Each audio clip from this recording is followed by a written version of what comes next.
গ্রামের ভেতরে এমন একটা জায়গা আছে যেখানে পা রাখলেই মনটা ভালো হয়ে যায়। আজ আপনাদের নিয়ে যাব তেমনই এক অসাধারণ জায়গায়। মুরাদনগর উপজেলা বাখরনগর গ্রাম, কুমিল্লা সিলেট মহাসড়কের একদম পূর্ব পাশে অবস্থিত একটি নান্দনিক নাম মুসাফির রেস্টুরেন্ট। সত্যি বলতে কি, আমি সেখানে গিয়ে পুরোপুরি অবাক হয়ে গিয়েছি। ভাবতেই পারিনি গ্রামের ভেতরে এত সুন্দর, এত পরিপাটি, এত আধুনিক একটা রেস্টুরেন্ট থাকতে পারে। চারপাশে ঢুকতেই চোখে পড়ে সবুজের ছোঁয়া, পরিষ্কার পরিচ্ছন্ন পরিবেশ, সুন্দর করে সাজানো বসার জায়গা, আর এমন একটা শান্ত পরিবেশ যেন কোলাহল থেকে একটু দূরে নিজের মতো করে সময় কাটানোর এক টুকরো স্বর্গ। এখানে শুধু একটা রেস্টুরেন্ট না, পুরো জায়গাটাই যেন একটা ছোট পার্ক। পরিবার নিয়ে আসার জন্য একদম পারফেক্ট।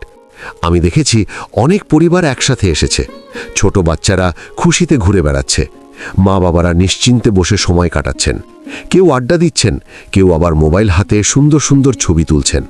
কারো মুখে ক্লান্তি নেই, সবার চোখে এক ধরনের প্রশান্তি। আর সবচেয়ে আকর্ষণীয় বিষয়, রেস্টুরেন্টের ঠিক মাঝখানে রয়েছে একটি সুন্দর ঝর্ণা।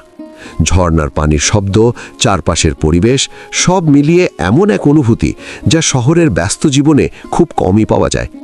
এখানে বসে নাস্তা করতে করতে এক গ্লাস পানিও হাতে নিয়ে ঝর্ণার দিকে তাকিয়ে থাকলে মনে হবে সময়টা যেন একটু থেমে গেছে। বন্ধুদের সাথে আড্ডা, পরিবার নিয়ে বিকেলের সময় অথবা একটু নিরিবিলি সময় কাটাতে মুসাফির রেস্টুরেন্ট হতে পারে আদর্শ জায়গা। সবচেয়ে ভালো লেগেছে বিষয়টা হলো, এটা গ্রামের ভেতরে হয়েও এখানকার পরিবেশ, সাজসজ্জা আর ব্যবস্থাপনা একদম শহরের মানের। গ্রামের মানুষদের জন্য যেমন আনন্দের জায়গা, তেমনি দূর থেকে আসা অতিথিদের জন্য একটি আলাদা অভিজ্ঞতা। সত্যি বলতে কি, গ্রামের ভেতরে এমন সৌন্দর্য নিজের চোখে না দেখলে বিশ্বাস করা কঠিন। আপনি যদি কখনো কুমিল্লা সিলেট মহাসড়ক দিয়ে যাতায়াত করেন অথবা মুরাদনগর এলাকায় আসেন, একবার সময় করে মুসাফির রেস্টুরেন্টে ঘুরে যাবেন। হয়তো আপনিও আমার মতোই বলবেন, গ্রামের ভেতরে এমন সুন্দর জায়গা আসলেই অসাধারণ।